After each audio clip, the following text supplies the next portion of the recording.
അല്ല പതാക തിത്തുപതാക അത്തപതാക അലപത്തം ചതുരം പ്രേമരം ആശാസം രാമചിരം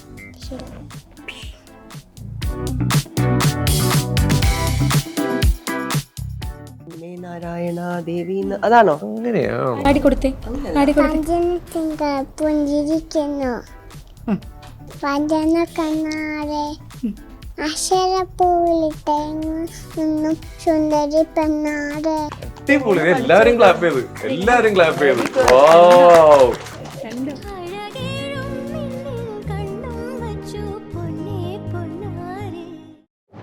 അതിന്റെ ഷോർട്സ് കണ്ടാൽ ആ വെയിലിന്റെ ചൂട് നമുക്ക് എപ്പോഴും അറിയാൻ പറ്റും. നല്ല ചൂടായിരുന്നല്ലേ. പിന്നെ ഓരോ ഉത്സവമൊക്കെ സെറ്റ് ഇട്ടതും ഭയങ്കര ആഘോഷമായിരുന്നു. ഭയങ്കര ആഘോഷമായിരുന്നു. കളർ ഇങ്ങനെ വാരി വെതറിയിരിക്കുകയാണ്. ഒരു പാട്ട് ചില്ലല മാലകൾ പൂത്താലി, അത് ആ പാട്ട് എവറിഡേ രാവിലെ ഒരു ആടിനെ എടുത്തൊക്കെ തരും. ആ ആടിനെ വെച്ചിട്ട് എവിടെയെങ്കിലും വണ്ടിയിൽ പോകും, ഇവിടെ ഒരു ഷോട്ട് എടുക്കാമെന്ന് പറയും. ഇത്രേ ഷോർട്സ് ആണ്, ഒരു കോസ്റ്റ്യൂമാണ്. കഴിയാറായി, എത്രയുണ്ട് ഷോർട്സ്? അപ്പോൾ എ ഡി പറഞ്ഞു ഇത്രയുണ്ട് സാർ. അപ്പോൾ ആ വെള്ളച്ചാട്ടത്തിൽ നിന്ന് നീ പുറത്തേക്ക് ഇങ്ങനെ വരും എന്ന് പറഞ്ഞു. ഇവിടെ വെള്ളച്ചാട്ടത്തിൽ ആടെവിടെ? ആട് കണ്ടിന്യൂറ്റി എൻ്റെ ഇവിടെ ഉണ്ടാവും, ബാക്കിൽ ഫുൾ ടൈം ഉണ്ടാവും. പക്ഷെ അപ്പൊ തന്നെ മറ്റേയാളും വെച്ചു. അപ്പോഴത്തേക്ക് പക്ഷേ രാജൻ ഞങ്ങൾ കുറെ ദേഷ്യം സങ്കടം, എന്തായി കാണിക്കണേ, ഇത് ഇങ്ങനെയാണോ സൂക്ഷിച്ചേണ്ടതെന്നൊക്കെ പറഞ്ഞിട്ട് അത് കഴിഞ്ഞ് എൻ്റെ അമ്മ അവിടെ ഒന്ന് കരയുന്നു. അയ്യോ, ഈ ഇങ്ങനെ മരണം എടുത്തു കഴിഞ്ഞാല് ഒരു തണ്ണിമത്തങ്ങ കൊണ്ടുവന്ന് നമ്മളെ ഒഴിഞ്ഞ് അത്. നമസ്കാരം, welcome to Jango Space. It's me Sreenath K Janardhanan. അപ്പോൾ ഇന്ന് നമ്മുടെ കൂടെയുള്ള അതിഥി ആരെന്ന് വെച്ച് കഴിഞ്ഞാൽ, ഒരു കാലത്ത് നമുക്ക് തന്നിട്ടുള്ള കഥാപാത്രങ്ങളെല്ലാം മലയാളികൾ നെഞ്ചിലേറ്റുകയും ഇന്നും അതേപോലെ തന്നെ നമ്മുടെ മനസ്സിൽ തങ്ങിയേക്കുന്ന ഒരുപാട് നല്ല കഥാപാത്രങ്ങൾ നമുക്ക് സമ്മാനിച്ച് നമ്മുടെ സ്വന്തം ദിവ്യാണി ചേച്ചിയാണ്. ചേച്ചി നമസ്കാരം, വെൽക്കം ടു അവർ ഷോ. എന്തായാലും 2024 നമ്മൾ ചുവന്ന വശി വെച്ച് മാർക്ക് ചെയ്യാൻ പോകുന്ന കുറച്ച് പ്രോഗ്രാമുകളിൽ എടുത്തു പറയാവുന്ന ഒരു പ്രോഗ്രാമാണ്, ഒരു വലിയൊരു ഇവൻ്റാണ് നടക്കാൻ പോകുന്നത്. ലോകശ്രദ്ധ മുഴുവൻ ആകർഷിക്കുന്ന ഒരു ഇവന്റ്. അപ്പോൾ ആ ഇവന്റിന്റെ ഭാഗമാവാൻ വേണ്ടിയിട്ടാണ് ഇപ്പോൾ ഇവിടെ എത്തിയേക്കുന്നത്. അതുകൊണ്ടാണ് ഞങ്ങൾക്ക് ഇപ്പൊ ഇങ്ങനെ ഒരു ഭാഗ്യം കിട്ടിയത്. എന്താണ് ആ ഇവന്റിനെ കുറിച്ച്? ഇവന്റ് മൃദംഗനാദം എന്ന് പറയുന്ന ഒരു ഇവന്റ് ആണ്. ഇതൊരു ഗിന്നസ് റെക്കോർഡ് അറ്റംപ്റ്റ് ആണ്. 12,000 നർത്തകർ, ഭരതനാട്യം നർത്തകർ ഒരേ സമയത്ത് അണിനിരന്ന് ഒരേ നൃത്ത ചുവടുകൾ അവതരിപ്പിക്കുന്ന അതാണ് ആ ഇവന്റിന്റെ പ്രത്യേകത. അതിനു മുമ്പ് അത്രയും നർത്തകർ ഒന്നിച്ച് അണിനിരന്ന ഈ ഒരു ഇങ്ങനെ ചെയ്തിട്ടില്ലാത്തത് കൊണ്ട് അത് ഒരു ഗിന്നസ് റെക്കോർഡ് അറ്റംപ്റ്റ് ആണ് നമ്മൾ ചെയ്യുന്നത്. സോ ഇത് ഓർഗനൈസ് ചെയ്യുന്നതെന്ന് പറഞ്ഞാൽ മൃദംഗ വിഷൻ എന്ന് പറഞ്ഞിട്ടുള്ള ഒരു ആർട്ട് മാഗസീൻ ഉണ്ട്.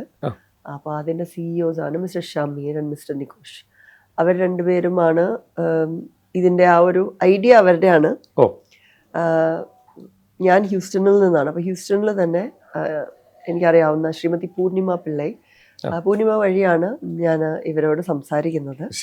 സോ സംസാരിച്ചപ്പോൾ അവർ ആദ്യം ഇതിൻ്റെ ഒരു ഫേസ് ആയിട്ട്, അതായത് ഇങ്ങനെ ഒരു കാര്യം നമ്മൾ ശ്രമിക്കുന്നു എന്നുള്ളതിനെ കുറിച്ച് ജനങ്ങളിലേക്ക് ഈ വാർത്ത എത്തിക്കാൻ. കാരണം ഇതിന് നമുക്ക് ജനങ്ങള് അറിഞ്ഞുകൊണ്ട് തന്നെ മുന്നോട്ട് വന്ന് രജിസ്റ്റർ ചെയ്താലാണ് നമുക്ക് ഇത് അറ്റംപ്റ്റ് ചെയ്യാൻ തന്നെ സാധിക്കുള്ളൂ.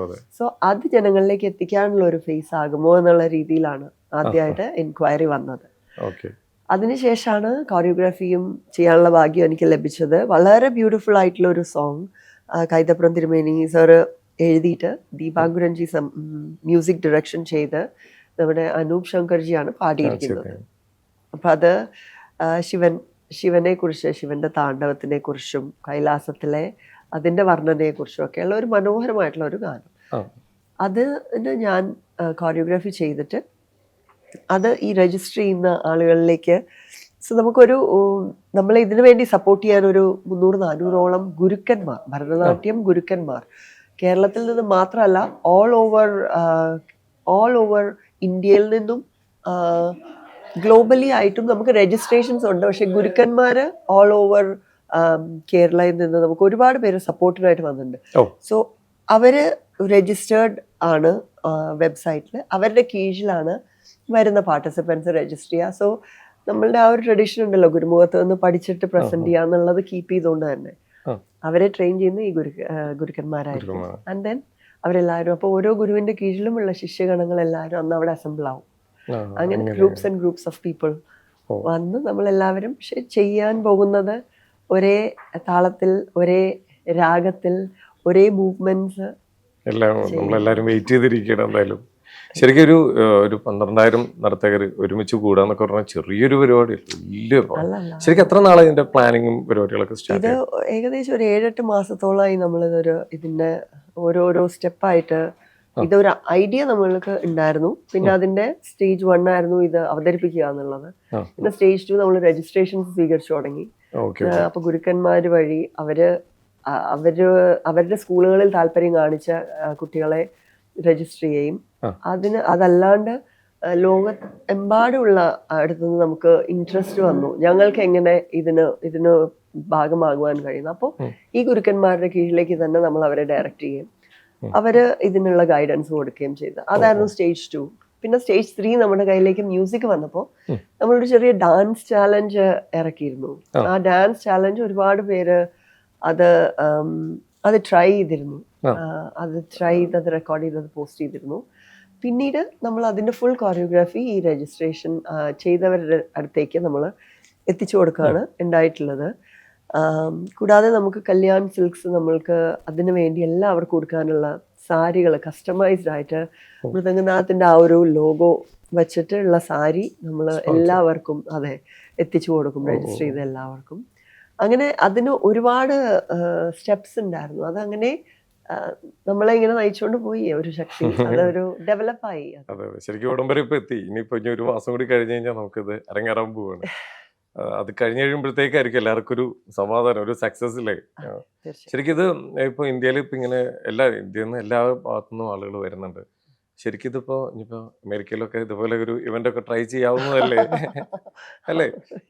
ഇതേപോലെ അവിടെ എല്ലായിടത്തും അത്രയ്ക്കൊന്നും ചിന്തിച്ചിട്ടില്ല. പക്ഷെ അമേരിക്കയിൽ നിന്ന് എന്റെ ഏതാനും സ്റ്റുഡൻസ് ഇവിടെ വന്ന് ഇതിൽ പങ്കെടുക്കുന്നുണ്ട്. ഇപ്പൊ നമുക്ക് അവിടേക്ക് എന്തായാലും ഇതിന്റെ കൊറിയോഗ്രാഫി ഒക്കെ ചെയ്യുന്ന ഇപ്പൊ അമേരിക്കയിലൊക്കെ എല്ലാവരും അറിഞ്ഞു കഴിയുമ്പോഴത്തേക്കും എന്തുകൊണ്ട് നമ്മുടെ രാജ്യത്ത് ഇത് വെച്ചുകൂടാ, അതൊരു ചോദ്യം വരും. അപ്പൊ എന്തായാലും ചെയ്യാൻ പറ്റട്ടെ. എന്തായാലും നമുക്ക് ഇവിടെ നിന്ന് സ്റ്റാർട്ട് ചെയ്ത, പ്രത്യേകിച്ച് കലൂർ സ്റ്റേഡിയത്തിലാണ് ഇത് നടക്കുന്നത്. എന്തായാലും നമ്മളെല്ലാവരും വെയിറ്റ് ചെയ്തിരിക്കുകയാണ്. ശരിക്കും ദിവ്യമോനെ കാണുന്നത്, ഞാൻ ഫസ്റ്റ് കാണുന്നത് എൻ്റെ വീട് എടപ്പള്ളിയിലാണ്.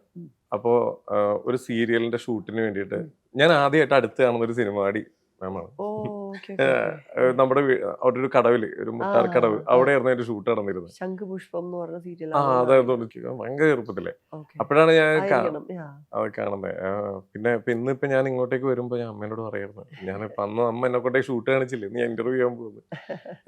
അത് എത്ര വയസ്സായിരുന്നു? എനിക്കറിയില്ല എപ്പോഴാണെന്ന്. ഇത് ഞാൻ സീരിയല് ബിഫോർ മൈ മൂവീസും ചെയ്തിരുന്നു, റൈറ്റ് ബിഫോർ ഞാൻ US-ലേക്ക് പോണതിന് മുമ്പും ചെയ്തിരുന്നു. സോ ഐ ഡോണ്ട് നോ, 2000-ന്റെ ആദ്യ കാലഘട്ടങ്ങളിലാണെങ്കിൽ റൈറ്റ് ബിഫോർ, കുറച്ചും കൂടി ബാക്കോട്ടാ, 2000-ന്റെ ബാക്കോട്ടാ. അപ്പൊ ഞാൻ ഡിഗ്രി ഫസ്റ്റ് ഇയർ ഒക്കെ പഠിക്കുന്നത് ആ ടൈമിലാണ്. ശരിക്കും ഫസ്റ്റ് മൂവിയിലേക്ക് ഒരു കാസ്റ്റിംഗ് വരുന്നത് എങ്ങനെയായിരുന്നു? നായികയായിട്ട് കല്യാൺ സൗന്ദി കാണോ? കല്യാൺ സൗന്ദര്യത്തിലേക്ക് വരുന്നത് വിനയൻ അങ്കിളിന്റെ പരിചയം വഴി. വിനയൻ അങ്കിളിന്റെ സീരിയൽ ചെയ്തിരുന്നു ദൂരദർശന് വേണ്ടിയിട്ട്. അപ്പൊ അറിയായിരുന്നു. ആ ഒരു കണക്ഷൻ വെച്ചിട്ട് അങ്കിള് അങ്ങനെ അടുത്ത ഒരു ഓപ്പർച്യൂണിറ്റി വന്നപ്പോ വിളിച്ചു. ശരി, അതില് അഭിനയിക്കുമ്പോ എന്താ ചെയ്തിരുന്നത്? എന്തിലാ പഠിച്ചു? ഞാൻ 10ാം ക്ലാസ് തുടങ്ങുന്നു. 10ാം ക്ലാസ് തുടങ്ങുമ്പോഴാണ്. ഓക്കെ, അതുവരെ ഒരു സീരിയലിൽ നിന്നിരുന്ന പെട്ടെന്നാണ് നമ്മുടെ സ്റ്റെപ്പ് 2 ചേഞ്ച് ചെയ്യുന്നത്. അപ്പൊ അത് കഴിഞ്ഞിട്ട് പിന്നെ നേരെ നായിക സ്ഥാനത്തേക്ക് വരികയാണ്. ആ വർഷം തന്നെയായിരുന്നു വർണ്ണപ്പകിട്ട്, ആ വർഷം തന്നെയായിരുന്നു ശിബിരം. ഇപ്പൊ നമ്മളിപ്പോ ചെയ്തു വന്നേക്കുന്ന സിനിമകളിൽ ഇപ്പൊ മാമിന്റെ പേഴ്സണലി എല്ലാം ബെസ്റ്റാണ്. എന്നാലും ഒരു കണക്ഷൻ ഉണ്ടാവുമല്ലോ സിനിമയായിട്ട്. എനിക്ക് ആ ഒരു ക്യാരക്ടറായിട്ട് ഒരു കണക്ഷൻ ഉള്ള ആ സിനിമ മറക്കാൻ പറ്റാത്ത. ഫോർച്ചുനേറ്റ്ലി എല്ലാം അങ്ങനെ നല്ല സിനിമകളാണ്. എൻ്റെ എന്താ പറയാ, ഡാൻസ് ആയിട്ടുള്ള ആ ഒരു സ്ട്രോങ് പോയിന്റ്, അതിൻ്റെ ഒരു അറിയാമെന്നുള്ളതിനെ ഫീച്ചർ ചെയ്തുകൊണ്ടും പിന്നെ എന്താ പറയാ വെറൈറ്റി തന്നുകൊണ്ടുമുള്ള റോൾസ് ആയിരുന്നു എനിക്ക് ലഭിച്ചതെല്ലാം തന്നെ. നമ്മൾക്കൊന്നും ജഡ്ജ് ചെയ്യാൻ പോലും അർഹതയില്ലാത്ത അത്രയും വലിയ ഡയറക്ടേഴ്സ് ആണ്. അപ്പൊ അങ്ങനെ അപ്പൊ നമ്മൾ അവരുടെയൊക്കെ കൂടെ നമുക്ക് വർക്ക് ചെയ്യാൻ പറ്റി എന്നുള്ളതാണ്. അതെ അതെ. ശരിക്കും മറവത്തൂർ കനവ് എന്ന് പറഞ്ഞ സിനിമയില്ലേ, അതിന്റെ ആ വീടും ആ ലൊക്കേഷനൊക്കെ എവിടെയായിരുന്നു? പൊള്ളാച്ചി. പൊള്ളാച്ചിയിലായിരുന്നു. അവിടെ ഏകദേശം ഒരു എത്ര നാളുണ്ടായിരുന്നു അവിടെ? കുറെ നാളുണ്ടായിരുന്നു, ക്ലോസ് ടു ഡെഫിനറ്റ്ലി 30 days എങ്കിലും എന്തായാലും ഉണ്ടാവും. ശരിക്കും മറവത്തൂർ കനവിന്റെ എന്ന് പറഞ്ഞാൽ എനിക്ക് തോന്നുന്നു ആ നാടിന്റെ കൾച്ചർ മൊത്തം ഏകദേശം അതിൽ ഒപ്പിയെടുത്തിട്ടുണ്ട് അല്ലെ? ഒപ്പിയെടുത്തിട്ടുണ്ട്. നമുക്ക് തന്നെ അതിന്റെ ഷോർട്സ് കണ്ടാൽ ആ വെയിലിന്റെ ചൂട് നമുക്ക് എപ്പോഴും അറിയാൻ പറ്റും. നല്ല ചൂടായിരുന്നല്ലേ? പിന്നെ ഓരോ ഉത്സവമൊക്കെ സെറ്റ് ഇട്ടതും ഭയങ്കര ആഘോഷമായിരുന്നു. ഭയങ്കര ആഘോഷമായിരുന്നു. കളർ ഇങ്ങനെ വാരി വെതറിയിരിക്കുകയാണ്. അതെ അതെ. ആൾക്കാരൊക്കെ നല്ല രീതിയിൽ സപ്പോർട്ടായിരുന്നില്ല അവിടെ. തീർച്ചയായിട്ടും. എല്ലാവരുടെയും അതിനെ കുറിച്ച് ഇങ്ങനെ സ്റ്റോറീസ് പലരും പറഞ്ഞേക്കാം. ശരിക്കും ഒരു ആ നാട്ടിന്റെ ഒരു ഉത്സവം തന്നെയായിരുന്നു ആ സിനിമയുടെ ഷൂട്ട്. ശരിക്കും പറഞ്ഞാൽ ഇപ്പോഴത്തെ സിനിമ ഇൻഡസ്ട്രിയിലേക്ക് നോക്കുമ്പോൾ ഒരുപാട് ആധുനികമായിട്ടുള്ള ഒരുപാട് സംവിധാനങ്ങളുണ്ട്. കാരവൻ അടക്കം എല്ലാം ഉണ്ട്. അന്നെന്ന് പറഞ്ഞു കഴിഞ്ഞാൽ ഇതൊന്നും ഇല്ലാത്തൊരു ടൈമിലാണ് നമ്മൾ കൂടിപ്പോയ ഒരു ഷീറ്റിന്റെ അടിയിലൊക്കെ ഒരു ഫാൻ വെച്ച് എങ്ങനെയൊക്കെ ചിലപ്പോ അതുപോലും ഇല്ലാത്ത സ്ഥലങ്ങളുണ്ടായിരുന്നു. നമ്മള് കോസ്റ്റ്യൂം ചേഞ്ചും അങ്ങനെയുള്ളതും ഇപ്പൊ നമ്മൾ ഇട്ടേക്കണ സെറ്റ് ആണെങ്കിൽ നമുക്ക് അതിൽ ഫെസിലിറ്റീസ് ഉണ്ട്. ഇല്ല ഇപ്പൊ സോങ്ങിന്റെ ഷൂട്ടിംഗ് ഒക്കെ ആണെങ്കിൽ നമ്മള് പോയി റിക്വസ്റ്റ് ചെയ്തിട്ട് എവിടെയെങ്കിലും. അതെ, അങ്ങനെയൊക്കെ ആയിരുന്നു. നിങ്ങളുടെ ഭാഷയിൽ പറഞ്ഞു അതിന്റെ BTS എനിക്ക് എൻജോയ് ചെയ്യാൻ പറ്റിയ അങ്ങനെയൊന്നും ചിന്തിച്ചിട്ടില്ല. കാരണം എനിക്ക് ഇപ്പോഴും ഓർമ്മയുണ്ട്. ഇപ്പോഴൊക്കെ എന്താ പറയാ, എല്ലാം ഇങ്ങനെ ഇങ്ങനെ ഇങ്ങനെ ഇങ്ങനെ നമ്മൾ ചെയ്യുന്നു എന്നുള്ളത്. പക്ഷെ ഉദാഹരണത്തിന് 1000 മേനി എന്ന് പറഞ്ഞ സിനിമയിലെ ഒരു പാട്ട് ചില്ലല മാലകൾ പൂത്താലി, അത് ആ പാട്ട് എവറിഡേ രാവിലെ ഒരു ആടിനെ എടുത്തൊക്കെ തരും. ആ ആടിനെ വെച്ചിട്ട് എവിടെയെങ്കിലും വണ്ടിയിൽ പോകും, ഇവിടെ ഒരു ഷോട്ട് എടുക്കാമെന്ന് പറയും. ഇത്രേ ഷോർട്സ് ആണ്, ഒരു കോസ്റ്റ്യൂമാണ്, പക്ഷെ അത് ആടിനെ വെച്ചിട്ട് പിന്നെ കുറെ ഇങ്ങനെ പറക്കണ ഈ അപ്പൂപ്പനാടി പോലത്തെ പുല്ല് വെച്ചിട്ട് ഇത് എവിടെയൊക്കെ ഇതൊക്കെ കാണുന്നു. പിന്നെ അങ്ങനെ പോവാ സർ എവറി ഡേ മോർണിംഗ്. അത് നമ്മൾ രാവിലെ ഇത്ര എഴുതിയിട്ടുള്ളൂ സോങ് ഷോർട്സ്. അതിപ്പോ ചിലപ്പോ ഒരു ദിവസം പറഞ്ഞു ഇത് കഴിയാറായി, എത്രയുണ്ട് ഷോർട്സ്? അപ്പൊ AD പറഞ്ഞു ഇത്രയുണ്ട് സാർ. അപ്പൊ ആ വെള്ളച്ചാട്ടത്തിൽ നിന്ന് നീ പുറത്തേക്ക് ഇങ്ങനെ വരും എന്ന് പറഞ്ഞു. എവിടെ? വെള്ളച്ചാട്ടത്തിൽ. ആ വെള്ളച്ചാട്ടത്തിൽ. പിന്നെ അത് കഴിഞ്ഞിട്ട് പിന്നെ അന്ന് അതിന് ഷോട്ട് ഇല്ലാന്ന് പറയും, കാരണം ഈ ഡ്രസ്സ് ഉണങ്ങിയിട്ട് പിറ്റേ ദിവസേ ആ പാട്ടിന്റെ ഷോട്ട് ഉള്ളൂ. അത്രയും ഇതാണ്. പക്ഷെ അതിലെ ഷോർട്സ് നമ്മൾ ഇപ്പോഴും കണ്ടു കഴിഞ്ഞാല് the number of shorts he has put in and ആ ഒരു എനർജി വേറെ ഒന്നുമേ ഇല്ല ആ പാട്ടില്. Just nature, me and a goat. അതിനെ കൊണ്ട് നടപ്പായിരുന്നു ഫുള്ള്. ആ പാട്ട് തീരാൻ എത്ര ദിവസം എടുത്തിട്ടുണ്ട്? ഏകദേശം കുറെ ദിവസം എടുത്തു. ബിക്കോസ് എല്ലാ ദിവസവും രാവിലെ സാർ ഇങ്ങനെ ഒരു ലൊക്കേഷൻ കാണും, കുറെ പുല്ലുണ്ടാവും. ഇവിടെ നിൽക്കൂ, എന്നിട്ട് പാട്ടിടൂ, പൂത്താലി പൂത്താലി. അത് പിന്നെ കുറച്ച് കഴിഞ്ഞിട്ട് അവിടെ ഇവിടെ പാട്ടിടും. അങ്ങനെ ആടെവിടെ ആട് കണ്ടിന്യൂറ്റി എൻ്റെ ഇവിടെ ഉണ്ടാവും, ബാക്കി ഫുൾ ടൈം ഉണ്ടാവും. അതുപോലെ അന്ന് സെറ്റിൽ ഇരുന്ന് പല ഇപ്പൊ ഞാൻ സിബി മലയാളി സാറിനെ ഇന്റർവ്യൂ ചെയ്ത സാറ് പറഞ്ഞു, എടാ പണ്ട് കാരവൻ ഒന്നുമില്ല, ഇങ്ങനെ വട്ടം കൂടി ഇരുന്നിട്ട് ആ സ്പോട്ടിലായിരിക്കും ചിലപ്പോൾ ചില കോമഡീസ് കിട്ടുന്നത്. അതെ, അപ്പം എഴുതി ചേർക്കുന്ന പറയും. അങ്ങനത്തെ എന്തെങ്കിലും ഇപ്പൊ എല്ലാവരും കൂടി ഇപ്പൊ ജഗതി ചേട്ടൻ എല്ലാവരുമായിട്ട് വർക്ക് ചെയ്തിട്ടുള്ളതല്ലോ അല്ലേ? ആരാണ് ഇങ്ങനെ കയ്യിൽ നിന്ന് കൗണ്ടർ ഒക്കെ ഇട്ട ഒരു കോമഡി ഒക്കെ സിറ്റുവേഷനിൽ? അല്ല, അത് ജഗതി അങ്കിളിന്റെ കൂടെയുള്ള സീനൊക്കെ ചെറിയ ചെറിയ റിയാക്ഷൻസ് ഒക്കെ. ഇപ്പൊ നമ്മൾ ഡയലോഗൊക്കെ പഠിച്ചിട്ട് പോകും, അപ്പോ ഒരു നോട്ടം കൊണ്ടോ അതൊക്കെ കൊണ്ട് അപ്പൊ ഞാൻ ഇത് കഴിഞ്ഞിട്ട് ഈ ഡയലോഗ് പറഞ്ഞാൽ മതി എന്ന് പറയും. പക്ഷെ അതിന്റെ ഡയലോഗ് നടക്കില്ല, കാരണം അത് കാണുമ്പോൾ എനിക്ക് ചിരി വരും. ചിരിച്ചിട്ടുണ്ടോ? ഇഷ്ടം പോലെ തവണ ചിരിച്ചിട്ടുണ്ട്. ജയചേട്ടൻ അവർ ചിരിക്കുമ്പോ ദേഷ്യം വരില്ല? ഇല്ല, കാരണം അത് അങ്ങനെ ഇട്ടതാണെന്ന് അറിയാലോ. എന്നാ ശരി, ഞാൻ ഇങ്ങോട്ട് നോക്കി പറയാം എന്ന് പറഞ്ഞിട്ട് അങ്ങനെ എന്തെങ്കിലും ഒക്കെ ശരിക്കും പ്രതീക്ഷിച്ചിരിക്കുന്നു അല്ലേ? ഇവരൊക്കെ എന്തെങ്കിലും കയ്യിൽ നിന്ന് ഇടും മാക്സിമം. എന്നിട്ട് ചിലപ്പോഴൊക്കെ ഞാൻ ഇങ്ങനെയൊക്കെ നോക്കി നിൽക്കും, ഇങ്ങനെ നിലത്ത് നോക്കി നിൽക്കും. മുഖത്ത് നോക്കിയല്ലേ ഡയലോഗ് പറയണേന്ന് ചോദിക്കും, കാരണം മുഖത്ത് നോക്കിയാൽ എനിക്ക് ശരി വരും. ആരെങ്കിലും ആയിട്ട് ഇപ്പൊ ഏതെങ്കിലും കോമ്പിനേഷൻ സീൻ ചെയ്യുമ്പോൾ ആരോടെങ്കിലും കോമ്പിനേഷൻ സീൻ ഇന്ന ദിവസം ഇന്ന ആളുടെ ഒപ്പം പറയുമ്പോൾ ടെൻഷൻ വരാറുണ്ടോ? നമുക്ക് കട്ടയ്ക്ക് പിടിച്ചു നിൽക്കാൻ വേണ്ടി ഇന്ന ആളുടെ കൂടെ ഇന്ന ദിവസമാണ് ഈ കോമ്പിനേഷൻ ഒന്നും നമുക്കറിയില്ല. നമ്മൾ രാവിലെ ഒരുങ്ങി ഇറങ്ങും, അവിടെ ചെല്ലുമ്പോഴാണ് തീരുമാനിക്കുന്നത്. അവിടെ ചെല്ലുമ്പോഴാണ് സീന് ഏതാന്ന് അറിയാം. ഡെഫിനറ്റ്ലി പകുതി എടുത്ത് വെച്ചതിന്റെ കണ്ടിന്യൂറ്റി എന്തെങ്കിലും നമുക്കറിയാം. അതല്ലാണ്ട് വേറെ അങ്ങനെ ഒന്നുമില്ല. എന്തായാലും അങ്ങ് എന്ത് ഫേസ് ചെയ്യാൻ റെഡി ആയിട്ട് നിൽക്കുകയല്ലേ? അല്ല, ഫേസ് ചെയ്യാൻ റെഡി ആയിട്ട് നിന്നൊന്നുമല്ല, അങ്ങനെ ആ ഒരു ഒഴുക്കിൽ അവരുടെ കൂടെ പോയി. അതേപോലെ തന്നെയാണ് മറ്റേ പ്രണയവർണ്ണങ്ങൾ എന്ന് പറഞ്ഞ സിനിമയിലെ ക്യാരക്ടറും ഇതെല്ലാം അടിപൊളി. അന്ന് ഏറ്റവും അന്നത്തെ യൂത്തിന്റെ ഇടയിൽ ട്രെൻഡിങ് ആയ ഒരു സംഭവമാണ് ഒത്തിരി ഒത്തിരി പറഞ്ഞ പാട്ടും അതിലെ കോസ്റ്റ്യൂം ചേഞ്ചിങ്ങും. എനിക്ക് തോന്നുന്നു ഏതൊക്കെയോ ചാനലിൽ എത്ര കോസ്റ്റ്യൂം യൂസ് ചെയ്തു എങ്കിലും അതിന്റെ ടിക്കറ്റ് തരാം, അങ്ങനെ ഒരു ഇതുവരെ നടന്നിട്ടുണ്ട്, ക്യാമ്പയിൻ വരെ. അന്നും ഈ പറയുന്ന പോലെ തന്നെ നമുക്ക് ഇതേപോലത്തെ സൗകര്യങ്ങൾ ഇല്ലാത്തതുകൊണ്ട് ഒരു കോസ്റ്റ്യൂം ചേഞ്ച് ചെയ്ത് വരും, അതൊക്കെ ഭയങ്കര ബുദ്ധിമുട്ടുള്ള കാര്യങ്ങളാണ്. മാഡത്തിന് അങ്ങനെ ഏറ്റവും കൂടുതൽ അന്ന് ഇന്നത്തെ വെച്ച് നോക്കുകയാണെങ്കിൽ അന്ന് ഞങ്ങളൊക്കെ എന്തോരം കഷ്ടപ്പെട്ടാണെന്ന് തോന്നിയേക്കുന്ന ഒരുപാട് കാര്യങ്ങളുണ്ട്. അതിൽ ഏതെങ്കിലും ഒന്ന് പറഞ്ഞു. അങ്ങനെ അങ്ങനെ കഷ്ടപ്പാട് അങ്ങനെ ഒന്നുമില്ല.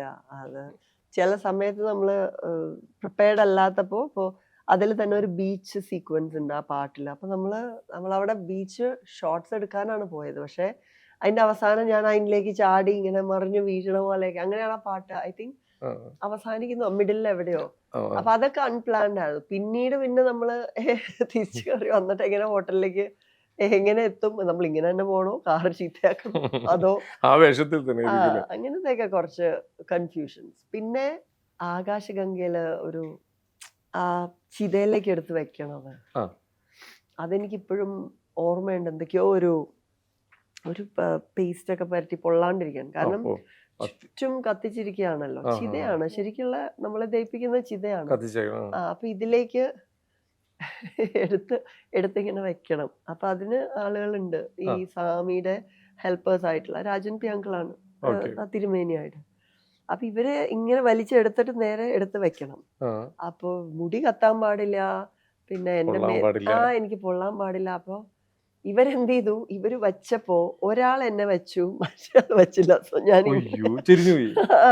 പക്ഷെ അപ്പൊ തന്നെ മറ്റേയാളും വെച്ചു. അപ്പോഴത്തേക്ക് പക്ഷെ രാജൻ പി അങ്കിള് കുറെ ദേഷ്യം സങ്കടം, എന്തായി കാണിക്കണേ, ഇത് ഇങ്ങനെയാണോ സൂക്ഷിച്ചേണ്ടതെന്നൊക്കെ പറഞ്ഞിട്ട് ഞാൻ തന്നെ ഇതായിപ്പോയി. അത് കഴിഞ്ഞിട്ടാണ് ഞാൻ വിളിച്ചത് ഇത്ര വലിയ ബിഗ് ഡീലാണോ. അത് കഴിഞ്ഞ് നോക്കിയപ്പോ ഞാൻ എല്ലാവരും ഇങ്ങനെ നിൽക്കുകയാണ്. അത് കഴിഞ്ഞ് എൻ്റെ അമ്മ അവിടെ നിന്ന് കരയണം, ചിതയിലൊക്കെ അയ്യോ ഇത് എന്നൊക്കെ പറഞ്ഞിട്ട് ഞാൻ വിചാരിച്ചേ ഇത് ഇത്ര വലിയ സംഭവമാണോ. നമുക്ക് അകത്ത് നിൽക്കുമ്പോ വലിയ കാര്യമായിട്ട് തോന്നിയിട്ടുണ്ടോ? അല്ല, അത് ശരിക്കും അതൊരു ക്രിമേഷൻ പോലെയാണല്ലോ. Everybody was there. Innocent uncle, Jagadish ചേട്ടൻ, സുമാര്യം, അത് ക്ലൈമാക്സ് ആണ്. So they were there. And then അത് കഴിഞ്ഞിട്ട് ആണ് ഞാൻ ആദ്യമായിട്ട് ഇത് ഇങ്ങനെ മരണം എടുത്തു കഴിഞ്ഞാല് ഒരു തണ്ണിമത്തങ്ങ കൊണ്ടുവന്ന് നമ്മളെ ഒഴിഞ്ഞ് അത് പൊട്ടിച്ച്. എല്ലാവർക്കും എന്തായാലും ഉള്ളിലൊരു ടെൻഷൻ ഉണ്ടാവുമല്ലോ ഇങ്ങനെയൊക്കെ. മാഡത്തിന് ഇപ്പൊ ഈ മേഖലയിലേക്ക് വന്നിട്ട് ലൈഫിൽ ഏറ്റവും കൂടുതൽ സന്തോഷം വന്ന ഒരു മൊമെന്റ് കിട്ടിയ ലൊക്കേഷൻ ഏതാ? ഏറ്റവും കൂടുതൽ ഭയങ്കര ഹാപ്പി ആയ കൊറേ ഉണ്ട്. എല്ലാത്തിനും എടുത്തു കഴിഞ്ഞാൽ എല്ലാത്തിലും ഉണ്ട്. എല്ലാത്തിലും ഒരുപാട് സന്തോഷം തന്നിട്ടില്ല, അറിയില്ല. അങ്ങനെ എനിക്ക് തോന്നുന്നു ആകാശഗംഗ ക്യാരക്ടറാണ് കുറച്ച് നാളത്തേക്ക്. കാരണം കുട്ടികളും എല്ലാവരും ഭയങ്കരമായിട്ട് ആകാശഗംഗയുടെ ക്യാരക്ടർ. ഇപ്പം ഞാനൊക്കെ തിയേറ്ററിൽ പോയിട്ട് താഴെ ഇങ്ങനെ ചില സീനുകളിലൊക്കെ ഇരുന്നിട്ടുണ്ട്. കാരണം നമുക്ക് പേടിയായിരുന്നല്ലോ. അതുവരെ നമ്മൾ ഭയങ്കര രസമായിട്ട് പല രീതിയിൽ നമ്മളെ ചിരിപ്പിക്കുകയും നമ്മുടെ കയ്യിലേക്ക് ഒരുപാട് ക്യാരക്ടർ വെച്ച് ഭയങ്കര ഡിഫറെന്റ് ആയിരുന്നു. അതിന്റെ സ്റ്റോറിയൊക്കെ എടുക്കുമ്പോൾ ഒരു ഹൊററാണ്, ഞാനാണ് ആ ഒരു ക്യാരക്ടർ എന്നൊക്കെ പറയുമ്പോൾ ഒരു ടെൻഷനൊക്കെ ഉണ്ടായിരുന്നു. അല്ലെങ്കിൽ നമുക്ക് ചെയ്ത് നോക്കാം. ബിറ്റ് ബിറ്റായിട്ടല്ലേ എടുത്ത്, സീൻ ബൈ സീൻ. ഫുൾ ഫിലിമിന്റെ ഒരു ഇമ്പാക്ട് നമുക്ക് അന്നൊക്കെ കാണുമ്പോഴല്ലേ അറിയുന്നുള്ളൂ. പക്ഷെ എനിക്ക് ഒരു ഭയങ്കര സന്തോഷം എന്ന് പറഞ്ഞിട്ട് തോന്നിയത് ഒരു സിനിമ, പാളയത്തമ്മൻ എന്ന് പറഞ്ഞൊരു സിനിമ, ആർക്കും കിട്ടാത്ത ഒരു ഭാഗ്യമാണ്. മധുര മീനാക്ഷി ടെമ്പിളിലാണ് ഇവർക്ക് പെർമിഷൻ കിട്ടി ഷൂട്ട് ചെയ്യാൻ. അതിലൊരു പാട്ടുണ്ട്, മീന മാം ദേവിയായിട്ട്. അപ്പൊ ഞാനിങ്ങനെ ഭക്തയായിട്ട് ഡാൻസുകൾ വേപ്പലൊക്കെ വെച്ചിട്ട് ഡാൻസ്. എനിക്ക് പരീക്ഷ സമയവുമാണ്. അപ്പൊ ഞാൻ പരീക്ഷ എഴുതിയിട്ട് തിരിച്ചു വന്നിരിക്കുകയാണ്. പക്ഷെ മധുര മീനാക്ഷി ടെമ്പിൾ രാത്രി ഫുൾ ടെമ്പിൾ എംപ്റ്റി, നമ്മൾക്ക് തന്നിരിക്കുകയാണ് രാത്രി. അങ്ങനെ ഒരു 4 ദിവസം അമ്പലത്തിനകത്ത് ആ ഒരു വൈബ്രേഷൻ, അതിന്റെ കോറിഡോറിലും. എന്നിട്ട് ആ പാട്ട് മുഴുവൻ പല പല വിളക്കുകളുടെ പേരാണ്. മാവിളക്ക്, മയിൽ വിളക്ക്, ഈ വിളക്ക്, അങ്ങനെ ഒരു പാട്ട്. അത് ഫുൾ ഓൺ ആയിട്ട്. അപ്പൊ എനിക്ക് ഉറക്കം മധുരയിലാണ്. ഞാൻ ഇവിടുന്ന് പരീക്ഷ എഴുതിയിട്ട്, എന്റെ ഡിഗ്രി പരീക്ഷ എഴുതിയിട്ട് പോയതാണ്. അപ്പൊ ഇങ്ങനെ വെറുതെ നിൽക്കുമ്പോ ഇങ്ങനെ ആവും. എന്നിട്ട് ഞാൻ കുറച്ച് ഉറക്കവും കൊണ്ടും തല ഇറങ്ങാനൊക്കെ തുടങ്ങി. പക്ഷെ ഓൾ നൈറ്റ് ഷൂട്ടാണ്. പക്ഷെ എങ്ങനെയൊക്കെയോ നമ്മളത് ചെയ്തു. ആ മെമ്മറി ഇപ്പോൾ ഞാൻ ഒരുപാട് നാളുകൾക്ക് ശേഷം തീർച്ചയായിട്ടും. കാരണം എം ടി കോറിഡോർസ്, ഈ ക്രൂവും ഞാനും മീന മാമും അച്ഛനും നമ്മുടെ ആളുകൾ കുറച്ച് പേര്. അമ്പലം അടയ്ക്കുമ്പോ തൊട്ട് അമ്പലം തുറക്കണത് വരെ ഒരാൾക്ക് ഉറക്കം ഒന്നും വരുന്നേ ഇല്ല. കാരണം അത്ര ചാർജ്ഡ് ആയിരുന്നു. ഇനി വേണമെന്ന് വെച്ചാലും കിട്ടാത്തൊരു മൊമെന്റ് ഒരിക്കലും കിട്ടില്ല. കാരണം അപ്പൊ ഞാൻ എന്നിട്ട് എന്റെ മക്കളെ കാണിക്കാനായിട്ട് മധുരയിലും മീനാക്ഷി ഉണ്ട്, മൂക്കുത്തി ഉണ്ട്. അപ്പൊ ഈ നട അടയ്ക്കണതിന് മുമ്പ് നമുക്ക് നിന്ന് തൊഴാം സ്വസ്ഥമായിട്ട്. കാരണം എല്ലാരും പുറത്താക്കി ഈ നട അടയ്ക്കണത് വരെ നമ്മളിങ്ങനെ നോക്കി, എന്നിട്ട് ഷൂട്ട് ലാസ്റ്റ് തുടങ്ങും. ടൈമില് അപ്പൊ ഞാൻ പറയുന്നത് മുക്കുത്തി ഉണ്ട്, ഇങ്ങനെയാണ് ദേവിയുടെ മുഖം, ഇങ്ങനെയാണ് കണ്ണിങ്ങനെ. അപ്പൊ എന്റെ മോള് പറഞ്ഞു അമ്മ എപ്പോഴാ ഇത്ര, അപ്പൊ ഇവരൊക്കെ ഇങ്ങനെ വാക്യൂം പോലെ തള്ളു തള്ളു തള്ളു എന്ന് പറഞ്ഞിട്ട് ഇവര് പോയി തൊഴുതു. സെക്കൻഡ്സ് അല്ലേ നിൽക്കാൻ പറ്റുള്ളൂ. എന്റെ മോളുടെ പേര് മീനാക്ഷി നടക്കുന്ന ആളാ. അപ്പൊ മീനാക്ഷിനോട് ചോദിക്കാൻ അമ്മ എപ്പോഴും ഇത്രയും സ്റ്റെയർ ചെയ്ത് ഈ ഗോഡസിനെ. ഞാൻ പറഞ്ഞു അത് അമ്മയ്ക്ക് മാത്രം കിട്ടിയ ഒരു ഭാഗ്യമാണ്, ഇനി എനിക്ക് കൊടുക്കാൻ പറ്റുമെന്ന് പോലും അറിയില്ല. So അത് ഭയങ്കര ഒരു എലവേറ്റിംഗ് മൊമെന്റ് ആണ്. അതെ, അങ്ങനത്തെ ഇനി ഒരുപാട് ഉണ്ടാവട്ടെ. എന്തായാലും മാം ഇനി ഒരു ചെറിയൊരു എന്താ പറയാ ഒരു അതിഥി നമ്മുടെ ഇടയിലേക്ക് വരുന്നുണ്ട്. ഓക്കെ മാമിനെ കാണണമെന്നും മാമിനെ എന്തൊക്കെയോ പഠിപ്പിക്കാൻ മാമിനെ പഠിപ്പിച്ചാണെന്നൊക്കെ പറയുന്നുണ്ട്. ഓക്കെ അപ്പൊ ഇങ്ങനെ അതിഥി ഇങ്ങനെ കുറച്ച് നേരം ഇവിടെ കിടന്നെങ്കിൽ ചുറ്റും കിടന്നൊക്കെ ഇറങ്ങണേ. അപ്പൊ എന്തായാലും നമുക്ക് വിളിക്കാം. വിളിക്കൂ. നമ്മുടെ ധ്വനിക്കുട്ടിയാണ്, ഇത് അവിടെ നിന്ന് വരുന്നുണ്ട്, ആടിപ്പാടി വരുന്നുണ്ട്.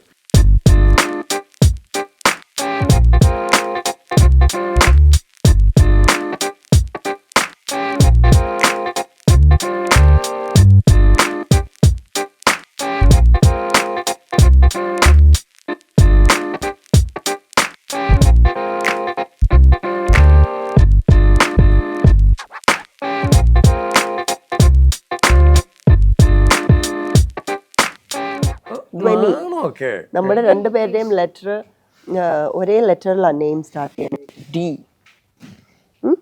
അമ്മയുടെ അടുത്തേക്ക് പോകണോ? അപ്പൊ ഇതാണ് നമ്മൾ പറഞ്ഞ അതിഥി. ഇത് ദക്ഷക്കുട്ടി, ഇത് ധ്വനിക്കുട്ടി. മാറിപ്പോയി, പറ തിരുത്തി പറ. എന്നെ ചൂരലിനൊക്കെ തല്ലിയിട്ടുണ്ട്. ഞാൻ തെറ്റിച്ചേന്, ഹസ്തമുദ്ര തെറ്റിച്ചേന്. പക്ഷെ പതുക്കെ തല്ലിയുള്ളൂ. ഇവിടെ ചൂരലില്ലല്ലേ. പാട്ട് പാടും. ഏത് പാട്ടാ ഏറ്റവും ഇഷ്ടമുള്ളതെന്ന് ചോദിച്ചു? ഏത് പാട്ടാ? ആന്റിയുടെ പാട്ടാ ഇഷ്ടം. ഏത് പാട്ടാ? ആന്റിയുടെ പാട്ട് പാടി ഞങ്ങള് വൈറലായിരുന്നു. പറയ് ആണോ? ഏതാണ്? അത് കേക്കണോ? ആ പാട്ട് കേക്കണോ? ഇത് നോക്കിക്കോട്ടെ, ഇപ്പൊ പാടണോ നോക്കോ. സ്റ്റാർട്ട്.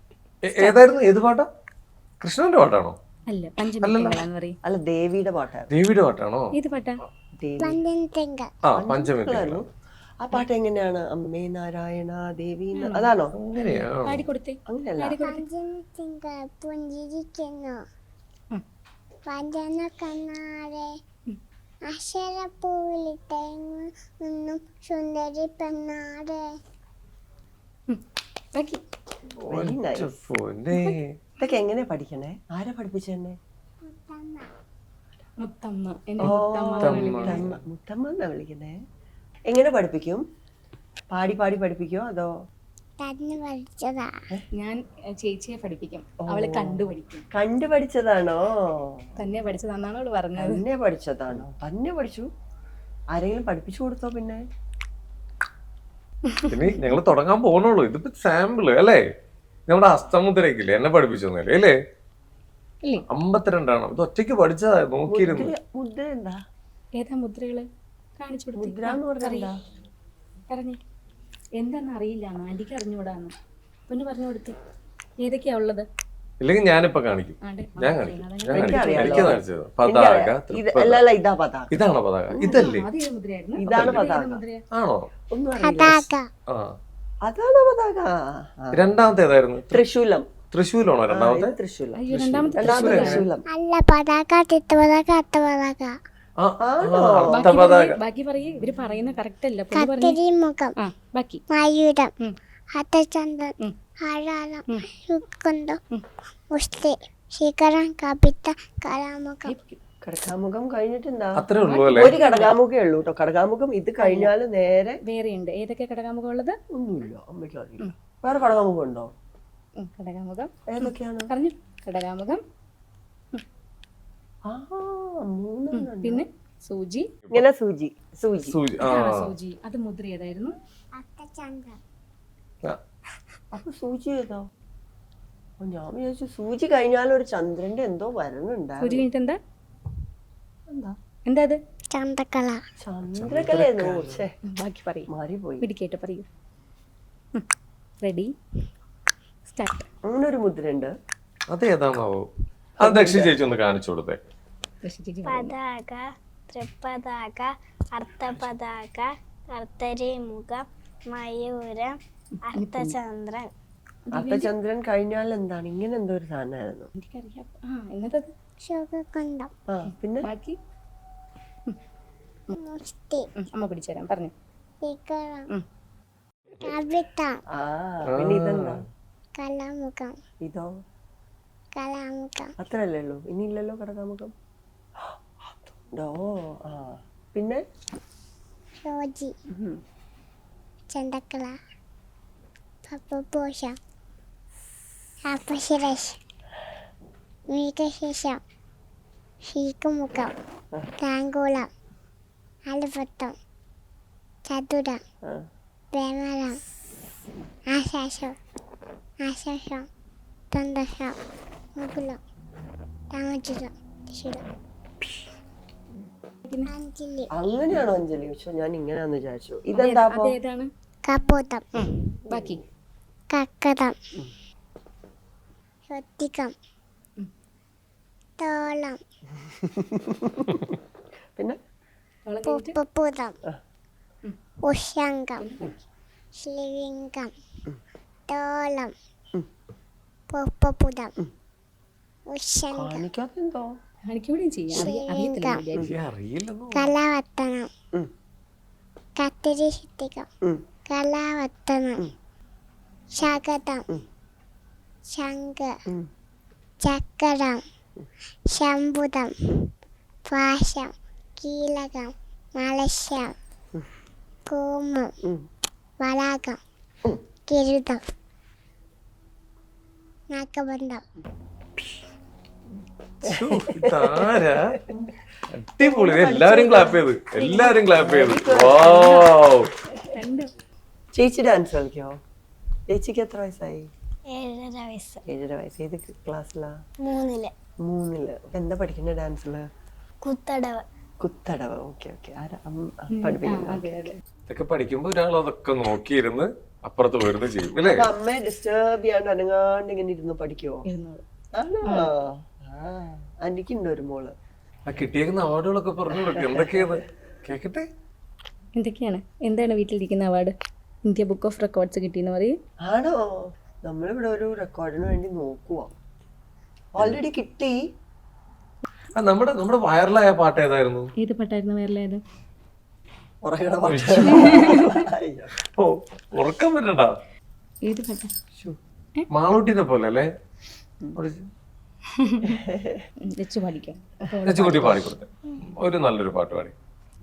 അഴകെ ചങ്കുലയ്ക്കുന്ന ചോദ്യം ഇതെന്ത്, തീയലയ്ക്കുന്ന രാധിയുമെന്ത്, നമ്മൾ രണ്ടും രണ്ടായം ലോകം തേരില്ലേ ചിരിയുതിക്കാവിലെത്തി വിളക്ക് കൊളുത്തി നാടറിഞ്ഞൊരു തലയും കെട്ടി കയ്യിൽ കോർത്തും കൊണ്ട് കൂടെ കൂട്ടാമോ തന്താനേ തന്താനേ തന്തോനന്താനേ തന്താനേ തന്താനേ തന്തോനന്താനേ.